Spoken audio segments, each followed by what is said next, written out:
ये रहे आपके सब प्रश्न पत्र। व्हाइटनर का उपयोग करना मना है। यदि किसी भी विद्यार्थी के पास हो तो कृपया मेरे पास जमा कर दें। सभी को शुभकामनाएं। समय समाप्त। कृपया अपनी उत्तर पुस्तिकाएं जमा कर दें। मैम, व्हाइटनर का इस्तेमाल करना क्यों मना है? व्हाइटनर एक हानिकारक पदार्थ है। इसको सूंघने से दिमाग और तंत्रिका तंत्र पर बुरा असर पड़ता है। ये ड्रग लेने की लत को भी बढ़ावा देती है। हमारी सरकार ने 18 साल से कम उम्र के बच्चों के द्वारा करेक्शन फ्लूइड, व्हाइटनर आदि का उपयोग करने पर रोक लगा दी है। अच्छा, अब मैं समझा और अब मैं अपने दोस्तों को भी समझाऊंगा। धन्यवाद मैम। विजय, हमारे स्कूल का जोनल फुटबॉल मैच अगले महीने होगा। तुम टीम के बेहतरीन खिलाड़ी हो, लेकिन अभ्यास करने नहीं आते हो। सर, मेरी तबीयत ठीक नहीं है। मैं कल अभ्यास करूंगा।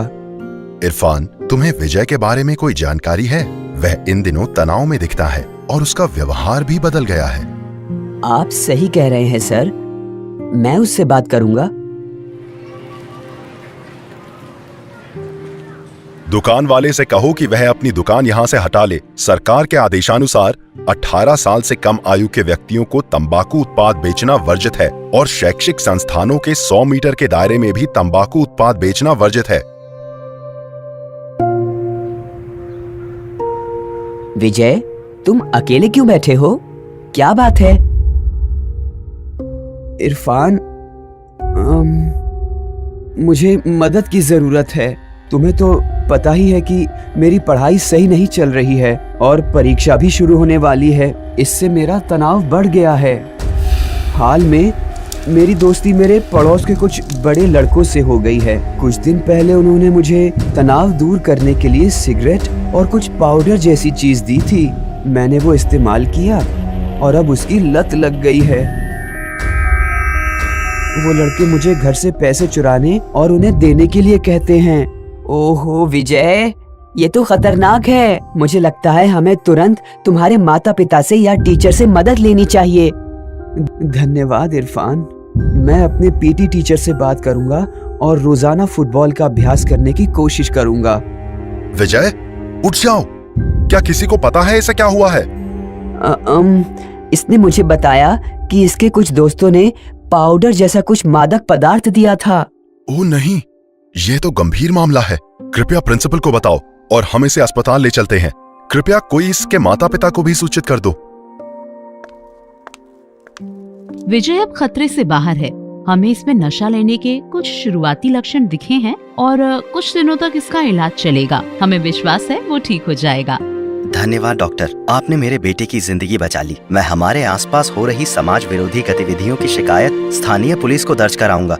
डॉक्टर, यह बहुत दुर्भाग्यपूर्ण है। मैं स्कूल के प्रिंसिपल से हमारे सीनियर विद्यार्थियों के लिए जागरूकता शिविर लगाने और परामर्श कार्यक्रम आयोजित करने का अनुरोध करूंगा, ताकि हमारे स्कूल के बच्चे नशीले पदार्थों के चंगुल में नहीं फंसे। और इस प्रयास में उनके माता पिता को भी शामिल होने का आग्रह करूंगा। हम इस कार्यक्रम में बतौर वक्ता आपको आमंत्रित करेंगे। ये बहुत अच्छी पहल है, मैं जरूर आऊंगी। धन्यवाद। प्रिय विद्यार्थियों, शराब, तंबाकू और नशा लेने की शुरुआत आमतौर पर किशोरावस्था में होती है। कुछ जिज्ञासावश लेते हैं तो कुछ यार दोस्तों के जोर देने पर और कुछ अन्य चिंता या मन में हीन भावना घर कर जाने की वजह से। इसका असर हमारी पढ़ाई पर, स्कूल से लगाव और अन्य गतिविधियों में भागीदारी पर पड़ता है। इसलिए आप सभी नशे को ना कहें और मादक पदार्थों से दूर रहें। मदद के लिए अपने माता पिता, टीचर या फिर दोस्तों से बात करें और किसी विश्वसनीय व्यक्ति की मदद लें। मैम, आप टीचर और माता पिता से कुछ कहना चाहेंगी? प्रिय शिक्षक और माता पिता, कृपया बच्चों से अपनापन बढ़ाएं और उनसे बात करें। इससे बच्चों का आत्मसम्मान और आत्मविश्वास बना रहेगा। कृपया उन्हें सामाजिक कामकाज में भाग लेने के लिए प्रोत्साहित करें। आइए हम सब मिलकर स्कूल को तंबाकू मुक्त रखने का संकल्प लें। धन्यवाद। बचपन और किशोरावस्था में बच्चों पर कई कारणों से नशीले पदार्थों के चंगुल में फंसने का खतरा रहता है, जिसमें उन पर और आसपास के माहौल पर बहुत बुरा असर पड़ता है। नशीले पदार्थों का बच्चों के मानसिक एवं शारीरिक स्वास्थ्य और कुल मिलाकर उनकी खुशियों पर बहुत बुरा असर पड़ता है। इसलिए उनके माता पिता और शिक्षकों को चाहिए कि वे बच्चों को ज्ञान और कौशल प्रदान करें जो उनके आत्मसम्मान को बनाए रखने में सहायक होगा और उनमें जिम्मेदार नागरिक बनने की क्षमता का विकास करें। विद्यार्थियों को बुरी आदत में साथ देने वालों से दूर रहना चाहिए और जरूरत पड़ने पर अपने दोस्तों, शिक्षकों, माता पिता और किसी अन्य विश्वसनीय व्यक्तियों की मदद लेनी चाहिए। बच्चों, नशीले पदार्थों के खिलाफ इस जंग में आप अकेले नहीं हैं।